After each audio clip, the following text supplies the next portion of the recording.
हिंद दोस्तों, एक बार फिर से आप सभी को बहुत बहुत स्वागत है हमारे YouTube चैनल साहू ज्ञान धारा पर। ठीक है, आज हम लोग यूथ कंपटीशन टाइम्स का सीटेट केंद्रीय शिक्षक पात्रता परीक्षा जूनियर स्तर का सामाजिक विज्ञान कक्षा 6 से लेकर 8 तक है, संपूर्ण सॉल्व पेपर है। ठीक है, आज हम लोग 7 जुलाई सीटेट 2019 का व्याख्या सहित 7 जुलाई 2019 का क्वेश्चन आंसर देखेंगे। ठीक है, चलिए देखते हैं।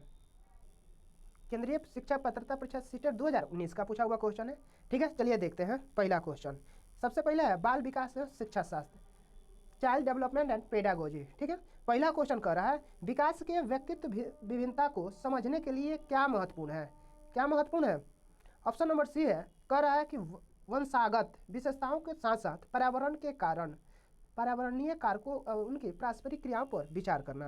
यानी विकास के व्यक्तिगत भिन्नता को समझने के लिए महत्वपूर्ण है कि वंशागत विशेषताओं के साथ साथ पर्यावरणीय कारकों एवं उनकी पारस्परिक क्रियाओं पर विचार करना चाहिए। ठीक है, विचार भी किया जाना चाहिए, क्योंकि व्यक्ति के विकास वंशानुक्रम तथा वातावरण दोनों ही महत्वपूर्ण भूमिका रहती है। दूसरा क्वेश्चन कह रहा है निम्नलिखित में से कौन सा विकास का सिद्धांत नहीं है। इसमें कौन सा विकास का सिद्धांत नहीं है? ऑप्शन नंबर सी है जो कि विकास का सिद्धांत नहीं है। ठीक है, यानी व्यक्ति का विकास निम्नलिखित सिद्धांतों के अनुसार होता है। यह विकास की प्रक्रिया निरंतर अविराम गति से चलती रहती है। भिन्न भिन्न व्यक्तियों के विकास की गति एक दिशा में भिन्न होती है। विकास की गति तथा दिशा में परिमार्जन संभव होता है। विकास तुलनात्मक रूप से क्रमिक होता है। विकास समय के साथ धीरे धीरे घटित होता है। विकास रेखीय गति एवं स्थिर दर से न होकर चक्राकार ढंग से होता है। विकास अधोगति रूप में अर्थात सिर से पैर की ओर होता है। अतः विकास की सटीक गति एवं प्रकृति जन्म के समय निर्धारित हो जाती है। यह विकास का सिद्धांत नहीं है। ठीक है, अब तीसरा नंबर क्वेश्चन कर रहा है अनेक शोध अध्ययनों से पता चलता है कि शिक्षक लड़कियों की अपेक्षा लड़कों से अधिक पारस्परिक क्रिया करते हैं। इसका सही विवेचना है क्या है? ऑप्शन नंबर बी है, यानी यह शिक्षण में लिंग पक्षपात का उदाहरण है। ठीक है, यह लिंग पक्षपात का उदाहरण है। चौथा नंबर क्वेश्चन कर रहा है यानी कौन सा प्रगतिशील शिक्षा की अवधारणा के बारे में प्रमुख है? कौन है? चौथा नंबर क्वेश्चन कर रहा है, चौथा का पहला आंसर होगा ऑप्शन नंबर ए होगा, यानी कह रहा है प्रत्येक बच्चे की क्षमता एवं संभावना में विश्वास करना। कह रहा है प्रगतिशील शिक्षा के संदर्भ में प्रत्येक बच्चे की क्षमता एवं संभावना को विश्वास करना चाहिए। प्रगतिशील शिक्षा की अवधारणा के विकास में अमेरिका के जॉन डीबी विशेष योगदान रहा है। किसका? जॉन डीबी का विशेष योगदान रहा है। अब पांचवा नंबर क्वेश्चन देखते हैं। दृश्य रूप से बाधित विद्यार्थियों के साथ कार्य करते समय एक शिक्षक को किस प्रकार के अनुकूलन करने चाहिए? किस प्रकार करना चाहिए? ऑप्शन नंबर डी है, यानी स्पष्ट रूप से बोलना तथा छूकर महसूस करने वाली सामग्रियों का अधिक मात्रा में प्रयोग करना। यानी महसूस करने वाली सामग्रियों का अधिक मात्रा में प्रयोग करना चाहिए। दृश्य रूप से बाधित बच्चों के अनुदेशन के लिए निम्न शिक्षण सहायता सामग्रियों को किया जाए, जैसे चश्मा, आवर्धक उपकरण, बड़े आकार के छपे हुए पुस्तकों का उपयोग, उभरा हुआ और स्पर्श शिक्षण अधिगम सामग्री। ठीक है, अब छठा नंबर क्वेश्चन देखते हैं। कह रहा है सहयोगात्मक अधिगम एवं हम उम्र साथियों के द्वारा शिक्षण का एक समावेशी कक्षा में किस प्रकार से उपयोग करना चाहिए? किस प्रकार करना चाहिए?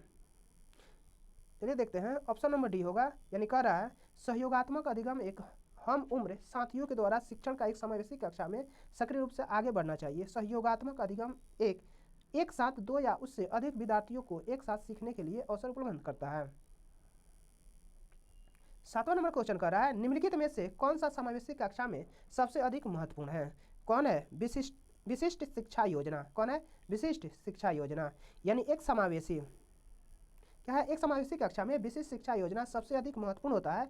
विशिष्ट शिक्षा योजना से तात्पर्य है व्यक्ति भिन्नता को ध्यान में रखकर शिक्षण योजना बनाना। ठीक है,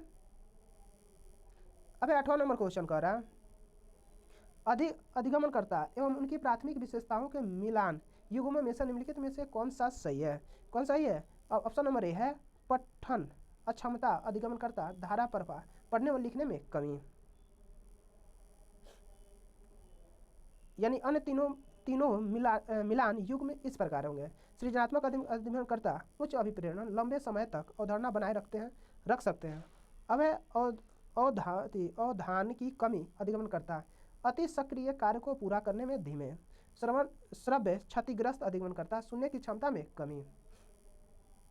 अब 9 नंबर क्वेश्चन है, एक समस्या को मूल रूप से अपसारी समाधानों के साथ करने की योग्यता निम्नलिखित में से किसकी एक प्राथमिक विशेषता है? किसकी है?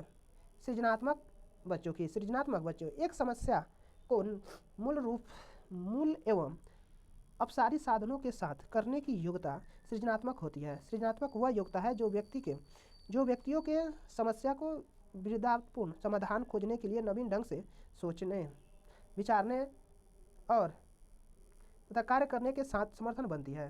टोरेंसन के सृजनात्मक बच्चे की 84 विशेषताओं की एक सूची बनाई है, जैसे कठिन कार्यों को करना, रचनात्मक आलोचना, रहस्यात्मक खोजों के प्रति आकर्षित होना, संवेगात्मक रूप से संवेदनशील होना आदि। अब 10 नंबर क्वेश्चन है,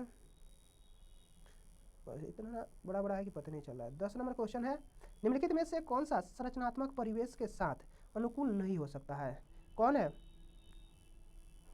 ऑप्शन नंबर सी है, यानी कह रहा है संरचनात्मक परिवेश में विद्यार्थियों के सक्रिय शिक्षार्थियों समझा जाता है और अध्यापक विद्यार्थियों द्वारा ज्ञान की रचना करने की प्रक्रिया सुगम बनता है।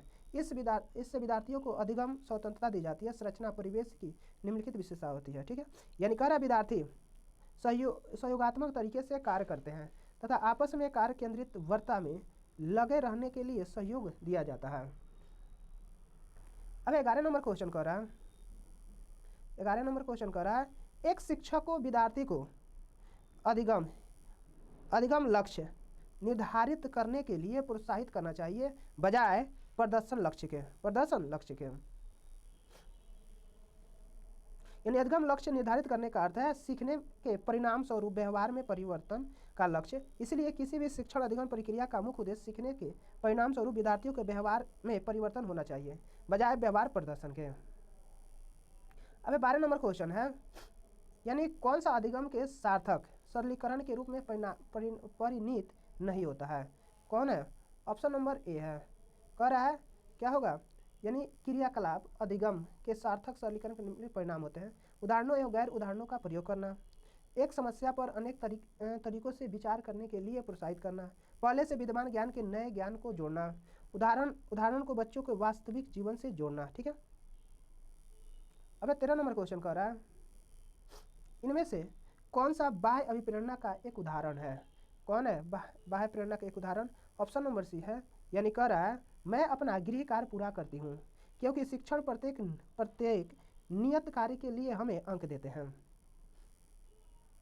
यानी मैं अपना गृह कार्य पूरा करती हूँ क्योंकि शिक्षण प्रत्येक नियत कार्य के लिए हमें अंक देते हैं। यह कथन बाह्य अभिप्रेरणा के उदाहरण है। बाह्य अभिप्रेरणा में बालक किसी कार्य को अपनी स्वयं की इच्छा से न करके किसी दूसरे की इच्छा से बाह्य प्रभाव के कारण करता है। अब 14 नंबर क्वेश्चन कर रहा है, एक प्राथमिक कक्ष में एक शिक्षक को क्या करना चाहिए? ऑप्शन नंबर बी है, एक प्राथमिक कक्ष में एक शिक्षक को उदाहरण एवं गैर उदाहरण देने चाहिए। ठीक है, एक शिक्षक को कक्ष में समय उदाहरण को बच्चों के वास्तविक जीवन से जोड़कर प्रस्तुत करना चाहिए ताकि बच्चे अपने अनुभवों से जोड़ते हुए अवधारणाओं को समझ सकें। साथ ही बच्चों के समझने ऐसे उदाहरणों भी प्रस्तुत करने चाहिए जो नियमों या सिद्धांतों से प्रत्यक्ष रूप से संबंधित न होते हुए भी उनके वास्तविक जीवन से संबंधित हो। ठीक है, अब 15 नंबर क्वेश्चन कर रहा है, निम्नलिखित रणनीतियों में से कौन सी बच्चों में अर्थ निर्माण को बढ़ावा देगी? कौन होगा? अन्वेषण एवं परिचर्चा। अब अन्वेषण एवं परिचर्चा बच्चों में अर्थ निर्माण को बढ़ावा देगी। अन्वेषण एवं परिचर्चा दोनों बच्चों के सक्रिय सहभागिता के द्वारा ज्ञान निर्माण में योगदान करते हैं। इन दोनों में छात्र शारीरिक तथा मानसिक रूप से सक्रिय रहते हुए ज्ञान की खोज करते हैं। ठीक है, अब 16 नंबर क्वेश्चन, अब निम्नलिखित में से कौन प्रभावी अधिगम रणनीतियों के उदाहरण है? कौन है? ऑप्शन नंबर सी है, सी यानी क्या होगा, पहला तो सब होगा। ठीक है, यानी कह रहा है लक्ष्य एवं समय सारणी निर्धारित करना, संगठनात्मक चार्टों एवं अवधारणात्मक नक्शे बनाना, उदाहरणों एवं गैर उदाहरणों के बारे में सोचना, हम उम्र साथी को समझना, स्वयं से प्रश्न करना, लक्ष्य एवं समय सारणी निर्धारित करना, संगठनात्मक चार्टों एवं अवधारणात्मक नक्शे बनाना, उदाहरण एवं गैर उदाहरणों के बारे में सोचना, हम उम्र साथी को समझना, स्वयं से प्रश्न करना। अब 17 नंबर क्वेश्चन है, संरचनात्मक ढांचे में बच्चे को किस रूप में देखा जा सकता है? किस रूप में देखा जा सकता है? ऑप्शन नंबर सी है, यानी एक समस्या समाधान करने वाला तथा वैज्ञानिक अन्वेषण के रूप में। एक समस्या समाधान करने वाला तथा वैज्ञानिक अन्वेषण के रूप में। संरचनात्मक ढांचे में बच्चे को एक समस्या समाधान करने वाला तथा वैज्ञानिक अन्वेषण के रूप में देखा जा सकता है। संरचनात्मक ढांचे की निम्नलिखित विशेषताएं होती हैं। पहला है, विद्यार्थी अधिगम प्रक्रिया में सक्रिय रूप से सम्मिलित होते हैं। वातावरण प्रजातांत्रिक होता है। अभी 18 नंबर क्वेश्चन कह रहा है, अपनी कक्षा में सहयोगात्मक अधिगम का प्रयोग करते समय एक शिक्षक की भूमिका किस प्रकार की होती है? किस प्रकार की होती है?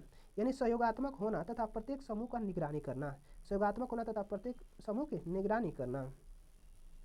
अपनी कक्षा में सहयोगात्मक अधिगम का प्रयोग करते समय एक शिक्षक को सहयोगात्मक होना चाहिए तथा प्रत्येक समूह की निगरानी करना चाहिए। सहयोगात्मक अधिगम एक शिक्षण अधिगम विधि है जिसमें अध्यापक और विद्यार्थी दोनों मिलकर एक महत्वपूर्ण समस्या का अन्वेषण करते हैं या कोई अर्थपूर्ण प्रोजेक्ट का निर्माण करते हैं। सहयोगात्मक अधिगम में अध्यापक कार्यों को विभिन्न समूहों में बांट देते हैं और यह समूह के ऊपर निर्भर करता है।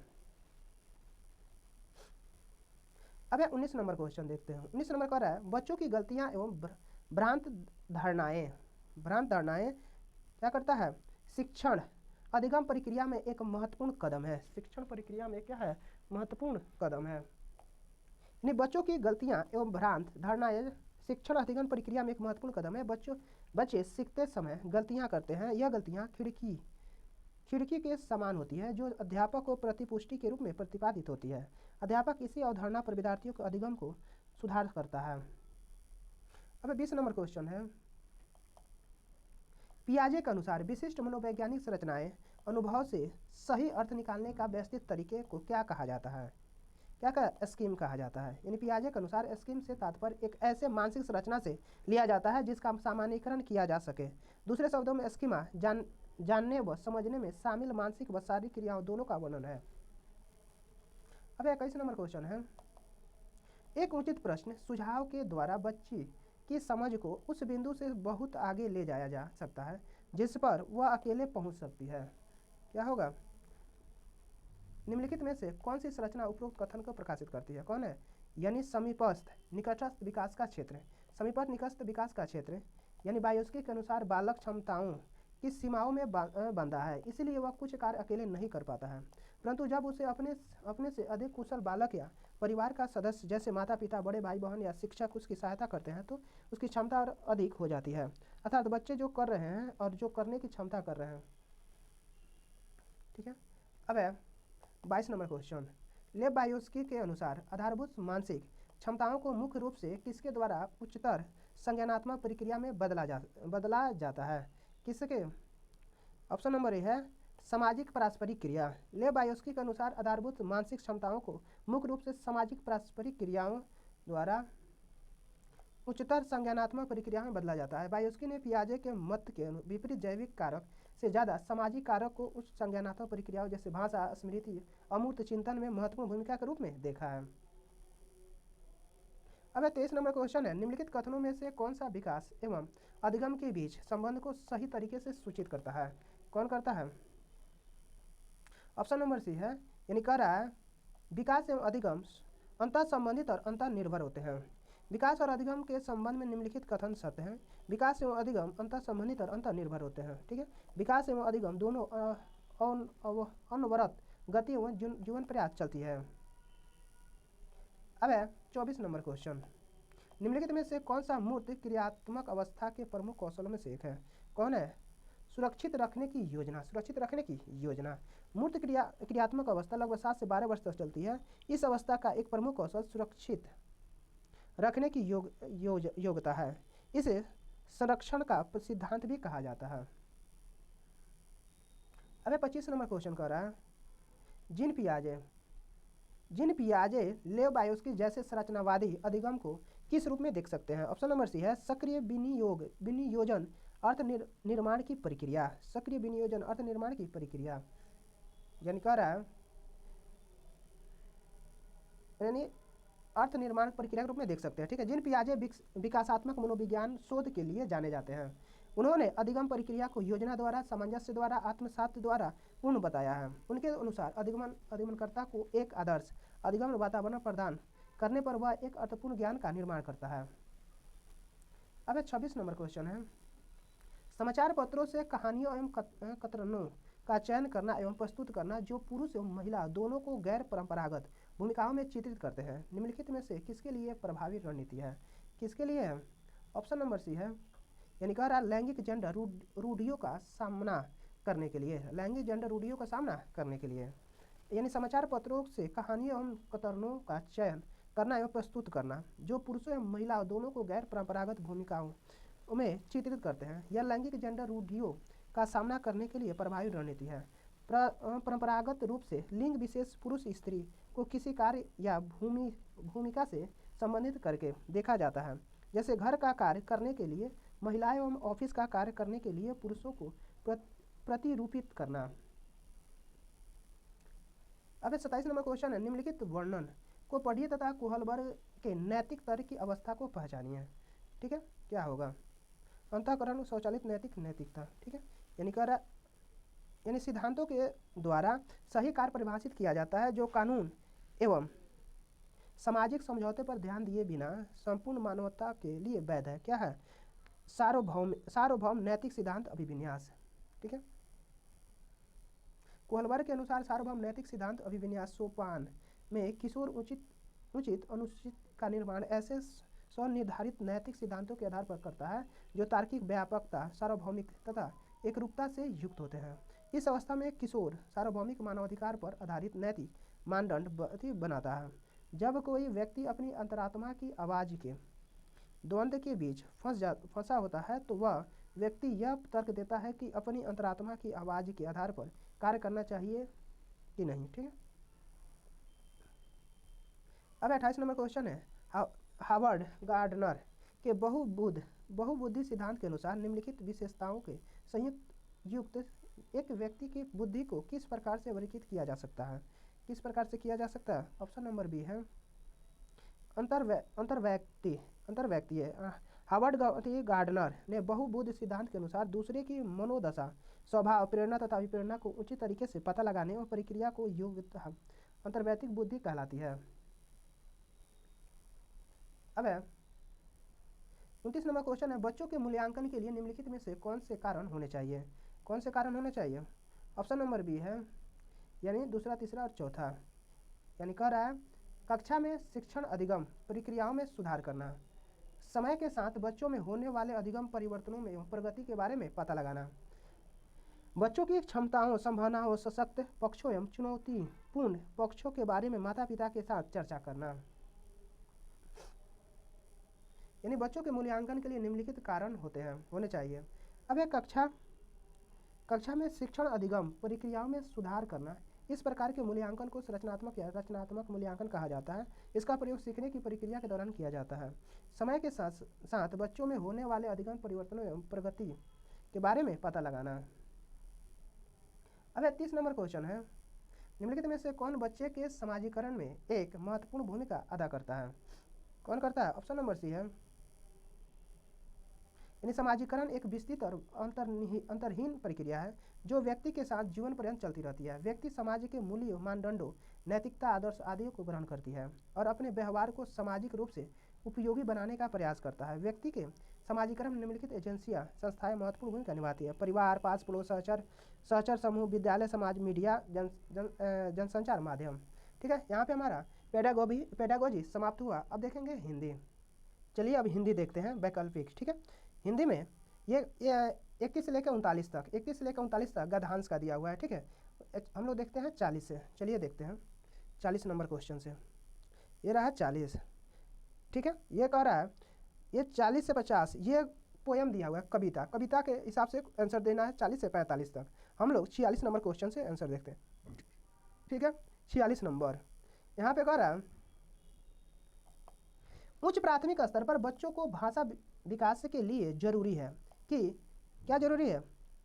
भाषिक समृद्धि का भाषा और साहित्य व अन्य विषयगत शिक्षण युक्त में उपयोग किया जाए। ठीक है, ऑप्शन नंबर बी। अब 47 नंबर क्वेश्चन है, उच्च प्राथमिक स्तर की हिंदी भाषा की पाठ्य पुस्तक में हिंदीतर भाषा को भी जगह मिलनी चाहिए। इस कथन का औचित्य नहीं है। क्या नहीं है? औचित्य। ऑप्शन नंबर डी है, कह रहा है हिंदी भाषियों के आक्रोश को शांत करना। ठीक है, यानी हिंदीतर भाषा के साहित्य में परिचित हो सके, हिंदीतर भाषाओं की रचना शैलियों में परिचित हो सके। ठीक है। अब 48 नंबर क्वेश्चन है, विद्यार्थियों की पढ़ने में रुचि जगाने एवं भाषा ज्ञान में वृद्धि के लिए पाठ्य पुस्तक में अतिरिक्त होता है, यानी पठन सामग्री विकसित की जा सकती है। पठन सामग्री का क्या विकसित की जा सकती है, यानी कह रहा है विद्यार्थियों की पढ़ने में रुचि जगाने एवं भाषा ज्ञान में वृद्धि के लिए पाठ्य पुस्तक के अतिरिक्त पठन सामग्री विकसित की जा सकती है। ठीक है। अब 49 नंबर क्वेश्चन, 49 नंबर क्वेश्चन है, उच्च प्राथमिक स्तर पर बच्चों के भाषाई आकलन की दृष्टि से सबसे महत्वपूर्ण प्रश्न क्या है। ऑप्शन नंबर सी है, नीलकंठ की नृत्य भंगिका को अपने शब्दों में चित्र प्रस्तुत करिए। ठीक है। इसके अब 50 नंबर है, भाषा अर्जित करने के संदर्भ में कौन से सर्वाधिक महत्वपूर्ण है। कौन है, समृद्ध भाषा परिवेश, यानी भाषा अर्जित करने के संबंध में सर्वाधिक महत्वपूर्ण है समृद्ध भाषा परिवेश। भाषा अर्जन उस प्रक्रिया को कहते हैं जिसके द्वारा मानव भाषा को ग्रहण करने एवं समझने की क्षमता अर्जित करता है तथा बातचीत करने के लिए शब्दों एवं वाक्यों का प्रयोग करता है। अब 51 नंबर क्वेश्चन, बहुभाषी कक्षा में बच्चों की भाषाओं को स्थान देने के लिए आवश्यक है कि शिक्षक बच्चों के मातृभाषा प्रयोग को स्वीकार करें। शिक्षक बच्चों के मातृभाषा प्रयोग को क्या स्वीकार करें। तो 52 नंबर क्वेश्चन है, 8वीं कक्षा में पढ़ने वाली रूबीना लिखने में बेहद कठिनाई का अनुभव करती है। संभव है कि वह किससे ग्रसित है, किससे, डिसग्राफिया से, यानी 8वीं कक्षा में पढ़ने वाली रूबीना लिखने में बेहद कठिनाई का अनुभव करती है। संभव है कि वह डिसग्राफिया से ग्रसित है। डिसग्राफिया सुसंगत रूप से न लिख पाने की एक अक्षमता है और यह एक दिमागी बीमारी के पहचान के रूप में चिन्हित है जो लिखने के कौशल और असर डालती है। अब 53 नंबर, हिंदी भाषा के विविध रूपों में परिचित कराने में किसका सर्वाधिक सहायता है। किसका सर्वाधिक सहायता है। ऑप्शन नंबर ए है, यानी हिंदी भाषा साहित्य व अन्य मुद्रित सामग्री सर्वाधिक सहायता है। ठीक है। हिंदी भाषा की पाठ्य पुस्तक में कहानी, कविता, निबंध, पत्र लेखन, संस्करण जैसे विभिन्न विधाओं का समावेशन होना चाहिए। ठीक है। अब 54 नंबर क्वेश्चन कर रहा है, भाषा सीखने और भाषा अर्जित करने में मुख्य अंतर का आधार नहीं है। क्या है, व्याकरण। क्या आधार नहीं है, भाषा, यानी व्याकरण नहीं हो सकता है। भाषाविद नोआम चॉम्स्की ने भाषा विकास की जन्मजात प्रतिज्ञाप्ति का प्रतिपादन किया है। इनके अनुसार बिना पढ़ाए गए बच्चे जिस दर से शब्दों तथा व्याकरण को अर्जित करते हैं उसकी व्याख्या मात्र अधिगम के सिद्धांत के आधार पर नहीं की जा सकती। और 55 नंबर क्वेश्चन कह रहा है, अब स्त्री को सौंदर्य का प्रतिमान बना दिया जाना ही उसका बंधन बन जाता है। इस विषय पर कक्षा में चर्चा कीजिए। भाषा की पाठ्य पुस्तक में इस प्रश्न को स्थान देने का क्या औचित्य है। भाषा को स्त्री विमर्श से जोड़ना, भाषा को स्त्री विमर्श से जोड़ना, यानी स्त्री को सौंदर्य का प्रतिमान बना दिया जाना ही उसका बंधन बन जाता है। इस विषय पर कक्षा में चर्चा कीजिए। भाषा की पाठ्य पुस्तक में इस प्रश्न को स्थान देने का निहितार्थ है। अब 56 नंबर क्वेश्चन है, पाठ में ठिठिया कर हंसने लगी जैसे वाक्य आया है। ठिठियाना शब्द में आना प्रत्यय का प्रयोग हुआ है। आना प्रत्यय बनाने वाले 4 सार्थक शब्द लिखिए। इस प्रश्न का स्वरूप किसको पोषित करता है। किसको पोषित करता है। ऑप्शन नंबर बी है, यानी कह रहा है संदर्भ में व्याकरण। संदर्भ में व्याकरण। अब 57 नंबर क्वेश्चन है, उच्च प्राथमिक स्तर पर क्या है, साहित्य विधाओं से परिचित कराने की प्रक्रिया पर बल दिया जाता है। साहित्य विधाओं से क्या करना है, परिचित कराने की प्रक्रिया पर बल दिया जाता है। ठीक है। यानी उच्च प्राथमिक स्तर तक बच्चे भाषा कौशल में दक्षता प्राप्त कर लेते हैं। अब वे पढ़ते समय किसी रचना से भावात्मक रूप से जुड़ भी सकते हैं। अब 58 नंबर क्वेश्चन, उच्च प्राथमिक स्तर पर व्याकरण सिखाने की किस विधि को आप सर्वाधिक महत्वपूर्ण एवं उपयोगी पाते हैं। कौन होगा, आगमन विधि। क्या होगा, आगमन विधि। उच्च प्राथमिक स्तर पर व्याकरण सिखाने की आगमन विधि सर्वाधिक महत्वपूर्ण एवं उपयोगी होती है। अब 59 नंबर क्वेश्चन है, उच्च प्राथमिक स्तर पर भाषा शिक्षण का उद्देश्य नहीं है। क्या नहीं है, उद्देश्य नहीं है, यानी कौन है, भाषा की बारीकी और सौंदर्य बोध को समझने में क्षमता का विकास करना, विभिन्न साहित्य विधाओं की समझ का विकास करना, निजी अनुभवों के आधार पर भाषा का सृजन प्रयोग करना। ठीक है। अब 60 नंबर क्वेश्चन कर रहा है, भाषा की नियमबद्ध प्रकृति को पहचानना और उसका विश्लेषण करना उच्च प्राथमिक स्तर पर भाषा शिक्षण का क्या है, उद्देश्य है। ठीक है, यहाँ पे हमारा 60 गो क्वेश्चन समाप्त हुआ। अब हम लोग संस्कृत देखेंगे। ठीक है, चलिए देखते हैं संस्कृत, यूनिट 3 संस्कृत।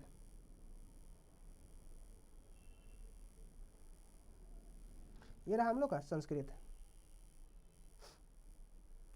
ठीक है, संस्कृत वैकल्पिक है। ये देखिए 31 से 60 तक क्या है, आपको गद्यांश दिया हुआ है, इसको पढ़ के देना 31 से नहीं 31 से। ठीक है, 31 से 60 तक हम लोग संस्कृत देखना है, जो कि 31 से 39 तक क्या है, यहाँ पे गद्यांश का दिया हुआ है 31 से 39 तक। हम लोग 40 से देखते हैं, 40 से कौन सा क्वेश्चन है। 40 से ये श्लोक दिया है, 40 देखिए यहाँ पे दिया है श्लोक, 40 से 45 तक श्लोक का क्वेश्चन है। ठीक है, हम लोग 46 से देखेंगे। ठीक है, चलिए देखते हैं 46 यहाँ पे कह रहा है भाषा शिक्षण समये शिक्षक विज्ञान विषयात तथा सामाजिक विज्ञान विषयात उदाहरणानि ददाति अयम प्रविधि कथ्यते। क्या होगा, ऑप्शन नंबर सी होगा, CLT प्रविधि, CLT प्रविधि, सॉरी इसका आंसर डी होगा। क्या होगा, डी, यानी विज्ञान भाषा शिक्षणम, विज्ञान भाषा शिक्षणम। यानी कह रहा है एक शिक्षक भाषा शिक्षण पढ़ाते समय विज्ञान विषय तथा सामाजिक विज्ञान विषय से उदाहरणों तक का प्रयोग करते हैं। इस प्रविधि को विज्ञान भाषा शिक्षण कहते हैं। अब 47 नंबर क्वेश्चन है भाषाधिगम विषय संज्ञानात्मक परिप्रेक्ष्यो एतत् दृढ़यति यत् भाषाधिगम प्रक्रियायां अशुद्ध्या सहजाता भवन्ति। यानी भाषा सीखने के विषय में संज्ञानात्मक परिप्रेक्ष्य यह विचार दृढ़ करती है कि भाषा सीखने की प्रक्रिया में अशुद्धियों का सहजता से बोध हो जाता है। बालक स्वयं नवीन विचार के द्वारा जानने में सक्षम हो जाता है।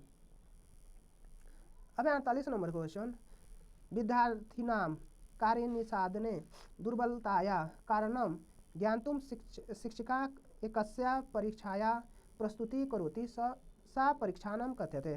क्या होगा, दक्षता परीक्षा। क्या है, दक्षता परीक्षा। यानी विद्यार्थियों के कार्य निष्पादन में दुर्बलता का कारण जानने के लिए शिक्षिका एक परीक्षा की प्रस्तुति करती है, वह परीक्षा निदानात्मक परीक्षा कहलाती है। अब 49 नंबर क्वेश्चन भाषा परीक्षायाम उत्तराणि दृष्ट्वा षष्ठ कक्षायां शिक्षिका अवगच्छति यत् छात्राणां प्रदर्शन समीचीन नास्ति इति अंतरं सा अन्यस्याः परीक्षायां रचनानां कृत्यं च नियोजति एवं प्रकार परीक्षण कथ्यते। क्या होगा, रचनात्मक परीक्षा। क्या होगा, रचनात्मक परीक्षा। यानी कह रहा है शिक्षिका द्वारा कक्षा 6 के भाषा परीक्षाओं द्वारा यह जान लिया जाता है कि छात्रों का प्रदर्शन ठीक नहीं है। इसके बाद जब वह दूसरी परीक्षा की रचना करके पुनः उस परीक्षा का आयोजन करती है, तब इस प्रकार की परीक्षा रचनात्मक परीक्षा कहलाती है। अब 50 नंबर क्वेश्चन कर रहा है अब काची द्वाभाति दासासी शिक्षिका एकां कक्षा पाठयित्वा स्वेदनियन्त्यां लिखति छात्रेणेभ्यः भाषा क्रीडा बहु अरोचत ते तस्यां क्रीडायां सक्रिय भागं गृहीतवान् परन्तु तृतीय समूह अपेक्षितं प्रतिफलं न प्राप्तवान् एतत् उदाहरणम् अस्ति। तत्से से क्या होगा, उपाख्यानात्मक विस्तृत। ठीक है, अब 51 नंबर क्वेश्चन है एक प्रभाव भाषा शिक्षिका। क्या होगा, ऑप्शन नंबर बी होगा तेषां प्रश्न पत्राणि निर्माणं करिष्यति यानि पाठ्यपुस्तकाधारितानि एवं सन्ति। यानी एक प्रभावी भाषा शिक्षण उन प्रश्न पत्रों का निर्माण करेगा जो पाठ्यपुस्तक से आधारित होते हैं। इस प्रश्न का उत्तर आयोग ने विकल्प बी माना है, जबकि विकल्प ए भी दोनों सही है।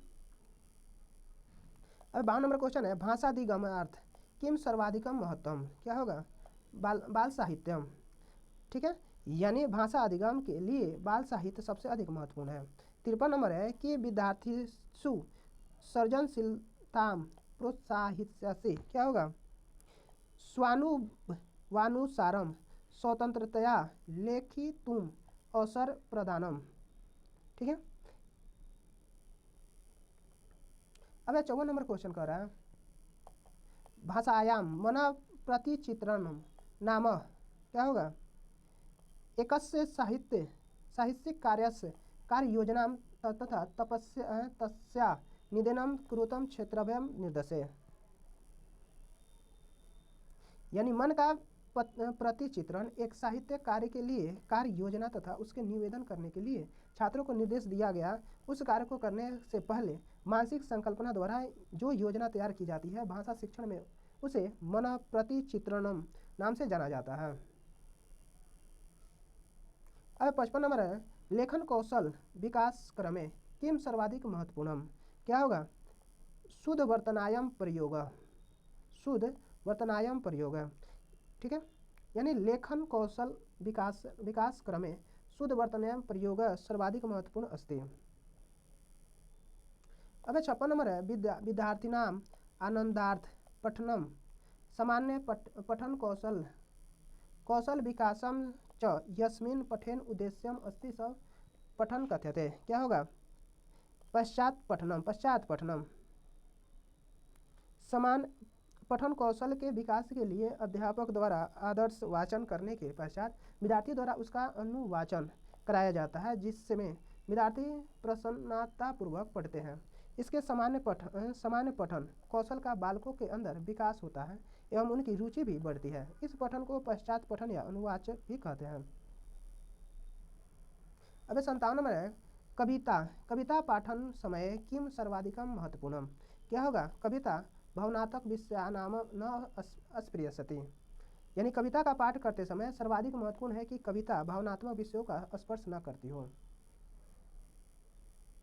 ठीक है। अब 58 नंबर क्वेश्चन कह रहा है प्रतिवेदन लेखन शिक्षण समय शिक्षिका छात्रव्य वृत्तपत्र स्थितानि कानिचन प्रतिवेदनानि व्यतरणात् प्रतिवेदनं पठितुं तदुपरि सौत्तिष्ठानि च लेखितुं सा निर्देशित अत्र वृत्तपत्रांशः च शिक्षिकाया वृत्तं स कथ्यते क्या होगा अध्ययन सामग्री। अब 59 नंबर क्वेश्चन कर रहा है भारतीय कति भाषा परिवार संथि क्या होगा षड कितने 6 यानी यानी भाषा परिवार अनिश्चित है भारोपीय परिवार द्रविड़ परिवार एकच्छ परिवार आदि। ठीक है। अब 60 नंबर क्वेश्चन देखते हैं तस्मिन् भाषा शिक्षण विधय मातृभाषाया प्रयोग कक्षायाम निषिद्ध क्या होगा निम्न जन विधय। ठीक है। यानी निम्न जन विधय भाषा शिक्षण विधय मातृभाषाया प्रयोग कक्षायाम निषिद्ध। ठीक है। यहाँ पे 60 हमारा क्वेश्चन समाप्त हुआ। अब हम लोग सामाजिक विज्ञान देखेंगे। ठीक है। चलिए देखते हैं सामाजिक अध्ययन वैकल्पिक। ठीक है। चलिए देखते हैं 91 नंबर क्वेश्चन। 91 नंबर क्वेश्चन कह रहा है कथन है। ठीक है। जब लंदन में अपराह्न 2 बजे हैं तो भारत में 7:30 अपराह्न का समय होगा। कारण भारत ग्रीनविच पूर्व 82.5 डिग्री पूर्व में स्थित है। दिए गए विकल्प में सही विकल्प का चयन करें। कौन सा होगा ऑप्शन नंबर बी यानी ए और आर दोनों सही है और आर ए सही का व्याख्या है। ठीक है ए की। ठीक है आर सही व्याख्या है ए की। अब 92 नंबर क्वेश्चन कर रहा है 91 ही का इसका देख लेते हैं। कह रहा है ये भारत मानक समय ग्रीनविच 5.5 घंटा मिनट आगे है। ग्रीनविच मीन टाइम से अभिप्राय उस समय से है जो ग्रेट ब्रिटेन का मानक समय है। यह इंग्लैंड के निकट शून्य देशांतर पर स्थित ग्रीनविच नामक स्थान से गुजरने वाली काल्पनिक रेखा है। ठीक है। अब 92 नंबर क्वेश्चन। अब समय क्षेत्र पर दिए गए ABC कथनों पर विचार कीजिए और सही उत्तर का चयन कीजिए। क्या होगा ऑप्शन नंबर सी होगा। यानी कह रहा है ABC सभी सही है। ठीक है। यानी कह रहा है कुछ देशों का देशांतरीय विस्तार अधिक होता है जिसके कारण वहाँ एक से अधिक मानक समय अपनाए जाते हैं। अब पृथ्वी के एक घंटे वाले 24 समय क्षेत्रों में बांटा गया है।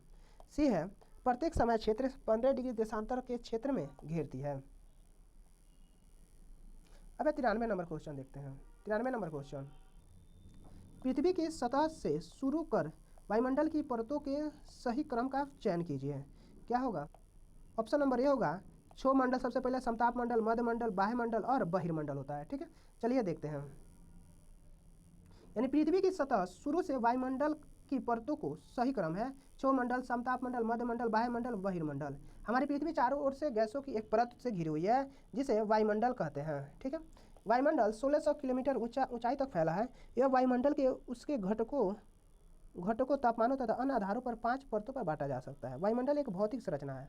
वायुमंडल क्या है? एक भौतिक संरचना है।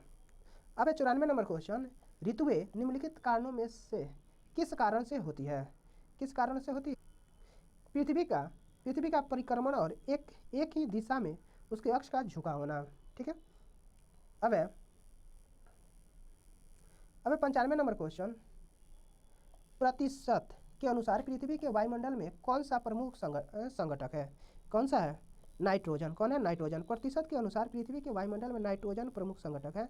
भौतिक दृष्टि से वायुमंडल में विभिन्न गैसें सम्मिश्रण है। ठीक है, जैसे नाइट्रोजन 78%, ऑक्सीजन 21%, आर्गन 1%। ठीक है, अब 96 नंबर क्वेश्चन, महासागरीय धाराओं के विषय में निम्नलिखित कथनों में से कौन सा सही है? कौन सा सही है? ठीक है, कौन सा सही? यानी ए और सी सही है। यानी कह रहा है ठंडी धाराएं ध्रुवीय अथवा उच्च अक्षांशों से जल को उष्णकटिबंधित अथवा निम्न अक्षांशों की ओर ले जाती है। और सी कह रहा है जिस स्थान पर गर्म और ठंडी धाराएं मिलती है वह स्थान विश्व का सर्वोत्तम मत्स्य क्षेत्र माना जाता है। ठीक है, अब 97 नंबर क्वेश्चन, कह रहा है हिमनद। हिमनद के निक्षेपण को कहा जाता है, क्या कहा जाता है? हिमोद। हिमनद के निक्षेपण को हिमोद कहते हैं। बड़े बड़े हिमखंडों को हिमनद कहते हैं जो अपने भार के कारण नीचे खिसकते रहते हैं। हिमनद के पिघलने पर जो निक्षेप बनते हैं उन्हें हिमोद कहते हैं। ठीक है, अब 98 नंबर क्वेश्चन कर रहा है, अब कथन ए और कथन बी निम्नलिखित वनस्पतियों में से किसकी विशेषताओं का वर्णन करता है? कौन करता है? यानी ऑप्शन नंबर बी शंकुधारी वन। कौन है? शंकुधारी वन। यानी यह वनस्पति उत्तरी गोलार्ध के अक्षांश पर 50 से 70 डिग्री में पाई जाती है और यह इसे टैगा के नाम से जानता है। किसे? शंकुधारी वन को। अब 99 नंबर क्वेश्चन कर रहा है,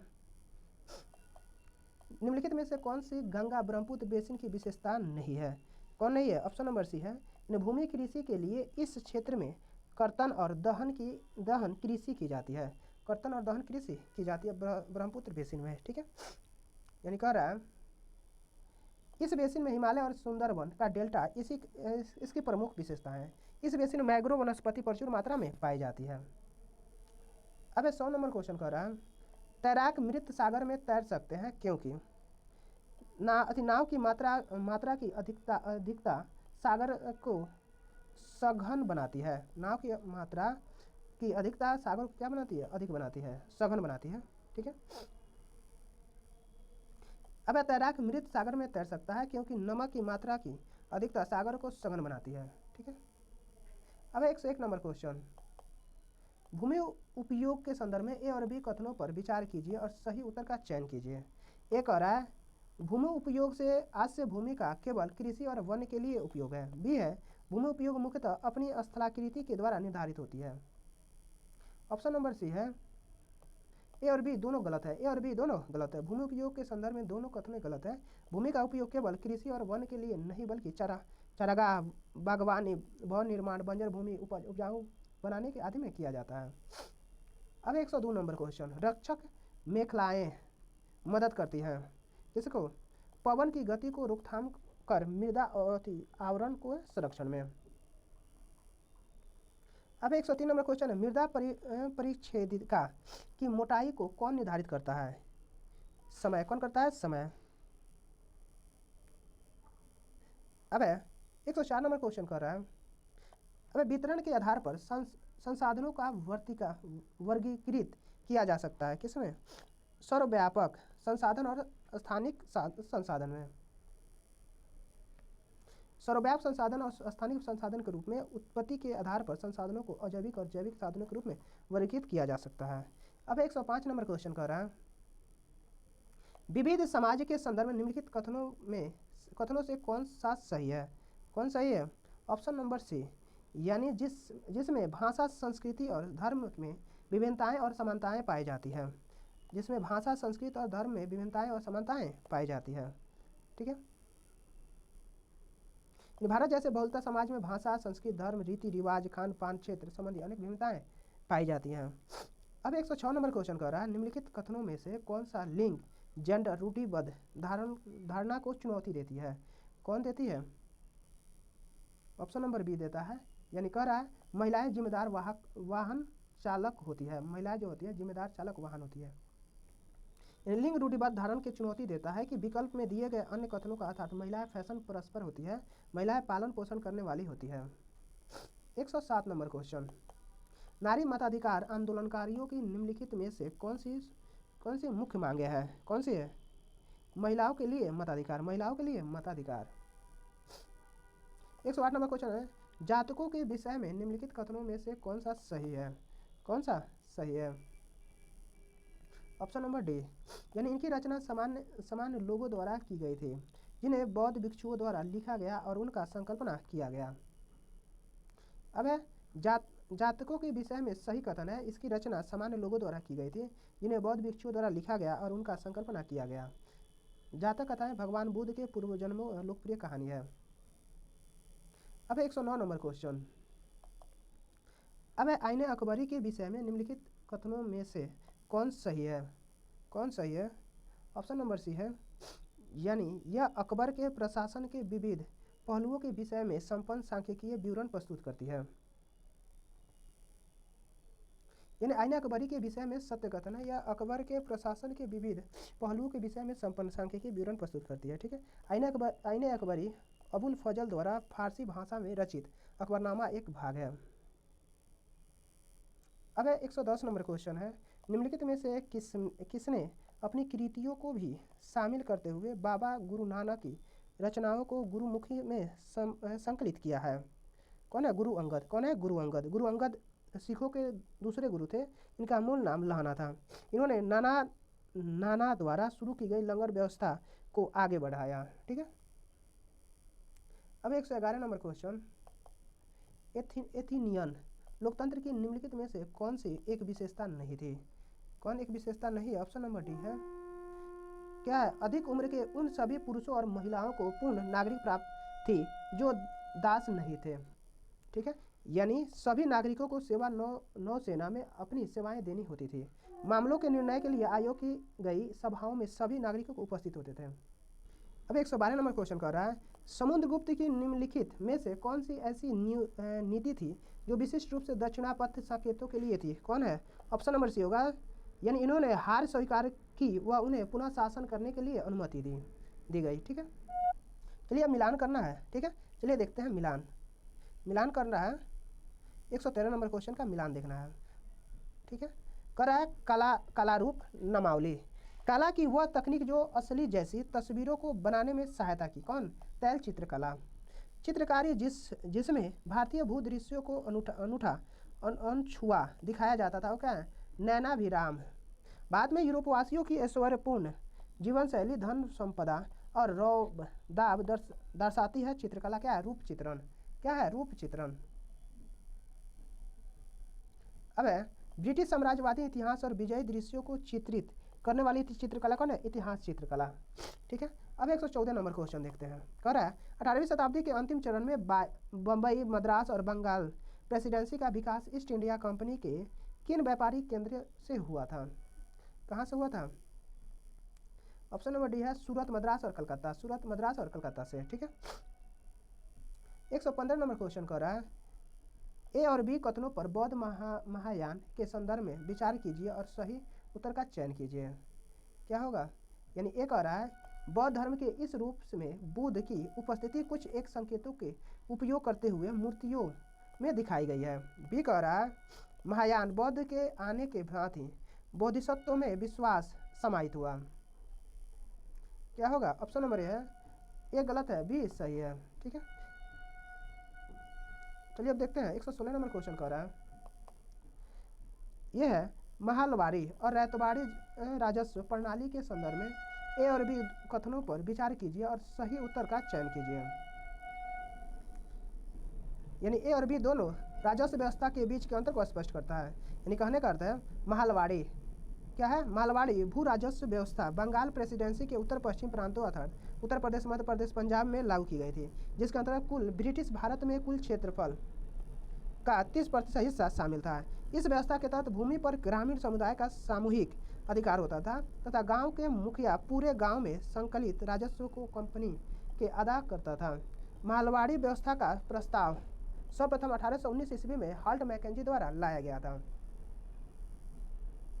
अब रैतबाड़ी भू राजस्व व्यवस्था को जन्मजात टॉमस मुनरो और कैप्टन रीड थे, जिन्होंने इससे सर्वप्रथम 1792 ईस्वी में तमिलनाडु के बारामहल जिले में लागू किया था। ठीक है।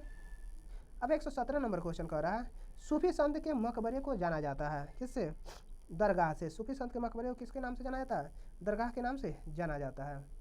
अब 118 नंबर क्वेश्चन कर रहा है विशिष्टाद्वैत का सिद्धांत 11वीं शताब्दी में प्रस्तावित किया गया है किसमें, रामानुजन द्वारा। किसके द्वारा, रामानुजन द्वारा। अब 119 नंबर क्वेश्चन कर रहा है भारत में 1772 में स्थापित की गई दीवानी अदालत के संबंध में ए और बी कथनों पर विचार कीजिए और सही उत्तर का चयन कीजिए। क्या होगा, ऑप्शन नंबर ए होगा, कह रहा है कि पहला गलत है दूसरा सही है, यानी यह एक फौजदारी अदालत थी, गलत। यह यूरोपीय जिलाधिकारियों की अध्यक्षता में चलता था। ठीक है, ये सही है। अब 120 नंबर क्वेश्चन कह रहा है गैरिसन नगर से अभिप्राय है क्या है, किलेबंदी बसाओ जहां सैनिक रहते थे। ऑप्शन नंबर ए है किलेबंदी बसाओ जहां सैनिक रहते थे। गैरिसन नगर से अभिप्राय है किलेबंदी बसाओ जहां सैनिक रहते थे। ठीक है। अब 121 नंबर क्वेश्चन कर रहा है एक सामाजिक विज्ञान अध्यापिका का निम्न में से कौन सा लक्ष्य होना चाहिए। क्या होना चाहिए, सापेक्ष महत्व का निर्माण करना, सापेक्ष महत्व का निर्माण करना।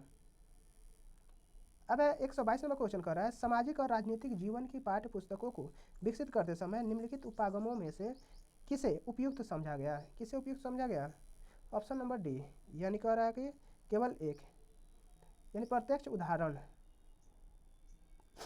उदाहरण तथा अनुभवों से सीखना। अब 123 नंबर क्वेश्चन करा निम्नलिखित कथनों में से कौन सा सामाजिक विज्ञान के बारे में सही है। कौन सही है, इसमें दोनों में से कोई नहीं है। ठीक है, जो कि सामाजिक विज्ञान को बोले उसका ही करे। ठीक है। अब 124 नंबर क्वेश्चन कर रहा है वन्य जीव संरक्षण के लिए विद्यार्थियों को संवेदनशील बनाने के लिए सर्वोत्तम अभ्यास कौन सा है। कौन सा है, यानी पशु आधारित उत्पादों को न खरीदने की प्रतिज्ञा लेना। पशु आधारित उत्पादों को न खरीदने की क्या लेना, प्रतिज्ञा लेना। यानी कह रहा वन्य जीव संरक्षण के लिए विद्यार्थियों को संवेदनशील बनाने के लिए सर्वोत्तम होगा कि उनको पशु आधारित उत्पादों को न खरीदने की प्रतिज्ञा दिलाई जाए। अब 125 नंबर क्वेश्चन कर रहा है खुली किताब मूल्यांकन का मुख्य उद्देश्य क्या है। क्या है, ऑप्शन नंबर डी है, यानी कह रहा है विद्यार्थियों पर सभी तथ्यों और विवरणों को कंठस्थ करने का भार अनुभव नहीं होगा। खुली किताब मूल्यांकन का मुख्य उद्देश्य विद्यार्थियों पर सभी तथ्यों और विवरणों को कंठस्थ करने का भार को कम करना होता है। खुली किताब मूल्यांकन में ऐसे प्रश्नों को शामिल किया जाता है जिनका एक निश्चित उत्तर नहीं होता है और जो बच्चे सामने चुनौती पेश करते हैं। अब 126 नंबर क्वेश्चन कर रहा है क्षेत्रीय संस्कृतियों का निर्माण विषय के शिक्षण के पश्चात समापन स्वरूप कौन कौन से कार्य सर्वाधिक उचित रहेंगे। कौन कौन से सर्वाधिक उचित रहेंगे। ऑप्शन नंबर बी, विशेषज्ञ द्वारा नृत्य प्रस्तुति, विशेषज्ञ द्वारा नृत्य प्रस्तुति। ठीक है। क्षेत्रीय संस्कृतियों का निर्माण विषय के शिक्षण के पश्चात समापन स्वरूप निम्नलिखित कार्य सर्वाधिक उचित रहेंगे। छोटे समूह परियोजनाएं, विषय वस्तु से संबंधित प्रश्नोत्तरी प्रतियोगिता करना, समुचित चित्र क्लोज बनाना। ठीक है। अब 127 नंबर क्वेश्चन कर रहा है कल्पना कीजिए आपके एक साम्राज्य वंशागत में मिला है, आप अपने साम्राज्य को किस प्रकार स्थायी और संपन्न बना सकेंगे। ठीक है। परिस्थितियों का अनुमान एवं निष्कर्ष निकाल के। ठीक है। 128 नंबर क्वेश्चन कर रहा है आदिवासी विषयक परिचय कराने के लिए सर्वोत्तम सम्मानजनक नीति होगी। कौन सा होगा सर्वोत्तम सम्मानजनक नीति। ऑप्शन नंबर डी होगा, यानी कह रहा है उन्हें संपन्न और शक्तिशाली वनवासी के रूप में चित्रित करना। उन्हें संपन्न और शक्तिशाली वनवासी के रूप में क्या करना, चित्रित करना। यानी कह रहा है आदिवासी विषयक परिचय कराने के लिए सर्वोत्तम सम्मानजनक नीति यह होगी कि उन्हें संपन्न और शक्तिशाली वनवासी के रूप में चित्रित किया जाए। 129 नंबर क्वेश्चन कर रहा है, जब विवादास्पद मामलों को सामाजिक विज्ञान कक्षा में पढ़ा रहे होते तो आपको क्या करना चाहिए उसके प्रति?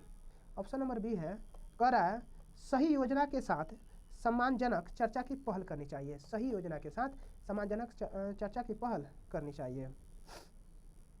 अब 130 नंबर क्वेश्चन है, सामाजिक और राजनीतिक जीवन अध्यापन का केंद्र बिंदु होना चाहिए। सामाजिक और राजनीतिक जीवन अध्यापन का केंद्र होना चाहिए।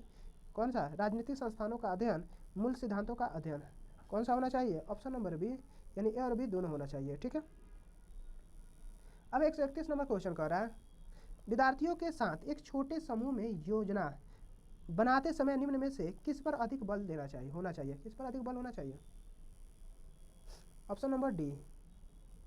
क्या होगा? डी, यानी कह रहा है कार्य की पूर्ति करना, सॉरी ABC तीनों,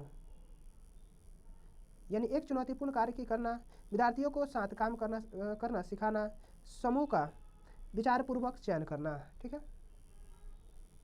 132 नंबर क्वेश्चन कर रहा है, सामाजिक विज्ञान के अध्ययन के संदर्भ में निम्नलिखित में से कौन सा कथन सही है? सामाजिक विज्ञान के अध्ययन के रूप में, यानी ए और डी दोनों सही है। ए कह रहा है समस्याओं के क्रमबद्ध विश्लेषण करने में मदद करता है। डी कह रहा है दी गई जानकारी के साथ संवेदनशीलता और जिज्ञासा पैदा करना।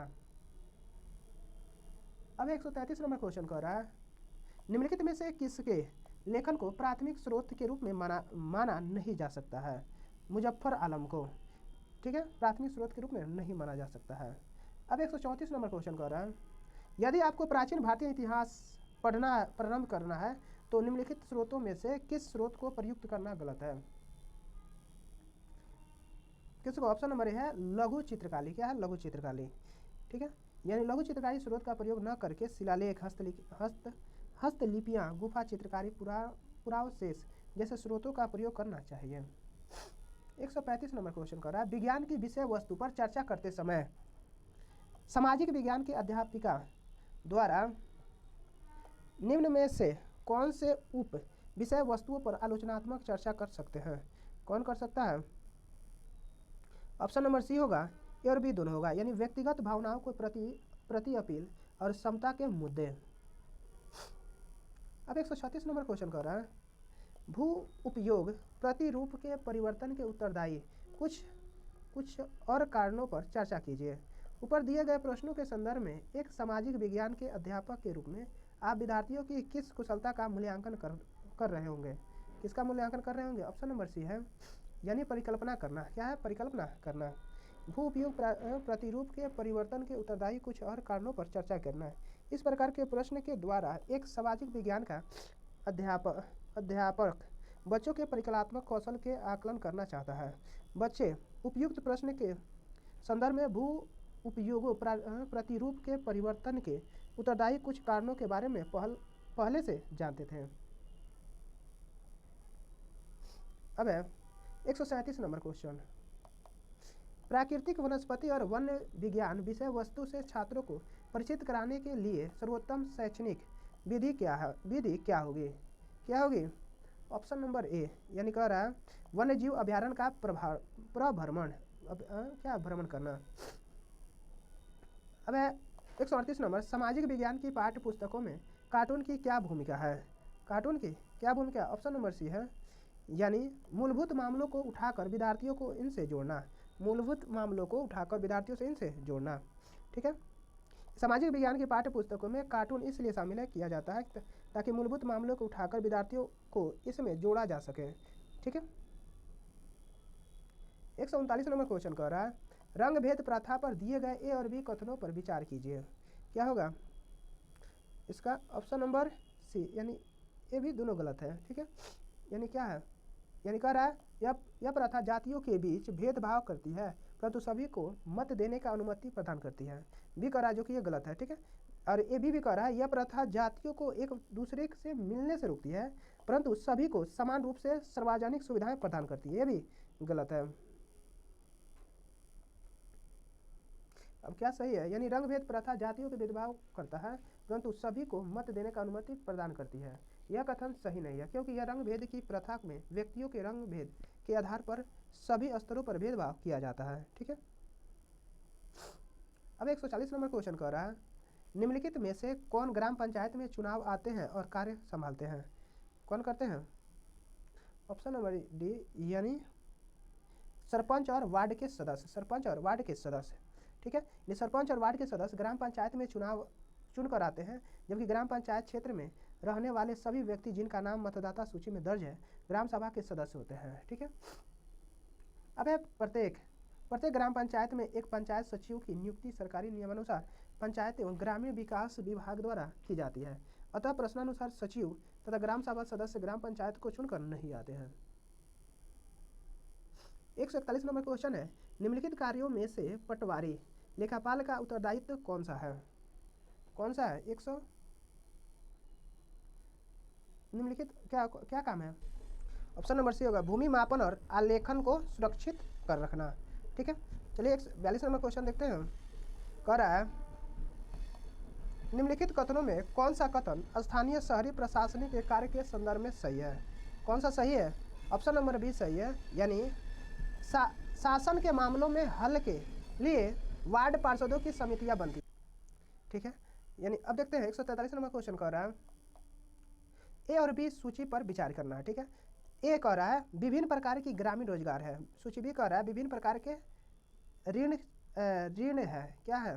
चलिए देखते हैं, इसका आंसर है डायरेक्ट देख लेते हैं। कह रहा है सूची में, यानी कृषि श्रमिक, स्वास्थ्य और बेमौसम उपभोग। बी कह रहा है बड़ा किसान, कृषि संसाधन संयंत्र के लिए सरकारी ऋण। सी कह रहा है मध्यम किसान, उर्वरक कीटनाशी और बीज होता है, ठीक है। अब 144 नंबर क्वेश्चन देखते हैं। दादन व्यवस्था के अंतर्गत बुनकर और सौदागर के बीच निम्नलिखित में से व्यापार का कौन सा स्वरूप है? कौन सा स्वरूप है? ऑप्शन नंबर बी है, यानी कह रहा है सौदागर द्वारा सूत की आपूर्ति बुनकर के लिए की जाती है और तैयार कपड़ा बुनकर से कम कीमत पर वापस खरीदा जाता है, ठीक है। अब है यानी 145 नंबर क्वेश्चन कह रहा है, ई से ए, क्या है? ई से ए से ई तक के कथनों पर विचार कीजिए जिसमें टमाटर का केचप उपभोक्ता तक पहुंचाती है बाजार की श्रृंखला को आगे पीछे करके लिखा गया है। ये कह रहा है सोना पड़ोसी दुकान से टमाटर का केचप ऑर्डर करता है। बी कह रहा है किसान टमाटर का बीज स्थानीय व्यापारी से खरीदता है। और सी कहता है थोक विक्रेता व्यापारी सब्जी से मंडी टमाटर के लिए बोली लगाता है। डी कह रहा है एक छोटे शहर की खाद्य संस्करण अधिक आधारित इकाई टमाटर को खरीदती है। ये कह रहा है विपणन करने वाली कंपनी भंडारों को केचप की आपूर्ति करती है। इसका आंसर क्या होगा? क्या होगा? Option number D, B C D E A, ठीक है। पहले बी, यानी सबसे पहले क्या करेगा? किसान टमाटर का बीज स्थानीय व्यापारी से खरीदेगा। तब सी कह रहा है थोक विक्रेता व्यापारी सब्जी मंडी में टमाटर के लिए बोली लगाएगा। ऐसा ही करके ये बनेगा, ठीक है। अब 146 नंबर क्वेश्चन देखते हैं। कह रहा है कोई व्यक्ति जिला जज के न्यायालय द्वारा दिए गए फैसले से असंतुष्ट है जो अपील प्रणाली के अनुसार वह निम्नलिखित न्यायालयों में से किसमें अपील कर सकता है? किसमें अपील कर सकता है? ऑप्शन नंबर बी है, यानी उच्च न्यायालय, हाई कोर्ट में न्यायालय में जा सकता है, ठीक है, आर्टिकल 214 के तहत। अब है 147 नंबर क्वेश्चन कर रहा है भारतीय संसद पर दिए गए ए और बी कथनों पर विचार करें, ठीक है। कथन ए दिया है, कथन बी। ए कह रहा है कोई भी राजनीतिक दल जिसके पास लोकसभा में कितने भी संसदीय सदस्य हो वह सरकार बना सकती है। बी कह रहा है लोकसभा, राज्यसभा और राष्ट्रपति संसद के अंग है, ठीक है। यानी ऑप्शन ए क्या है? केवल बी सही है, ये गलत है, ठीक है। अब 148 नंबर क्वेश्चन जानते हैं। नीचे दिए गए कथनों पर पठन कीजिए। सत्ता के दुरुपयोग की रोकथाम के लिए भारतीय राज्य कई नियंत्रण और संतुलन रखता है। ऊपर दिए गए कथनों में भारतीय राज्य के अर्थ को प्रदर्शित करने वाले सही विकल्प का चयन कीजिए। क्या होगा? ऑप्शन नंबर सी, यानी भारतीय राजनीतिक व्यवस्था। क्या होगा? भारतीय राजनीतिक व्यवस्था। अब 149 नंबर क्वेश्चन है इतिहास का अध्यापन निम्नलिखित में से किस पर केंद्रीभूत होने चाहिए? किस पर केंद्रीभूत होनी चाहिए? ऑप्शन नंबर बी है, यानी ए और बी दोनों, यानी बहु प्रदर्शन की संकल्पना और ऐतिहासिक विविधता के भाव का निर्माण। बी कह रहा है विद्यार्थियों के ऐतिहासिक परिप्रेक्ष्य में रहने की परिकल्पना के लिए प्रोत्साहित करना और अनुभवों के साथ जोड़ना होता है। ठीक है,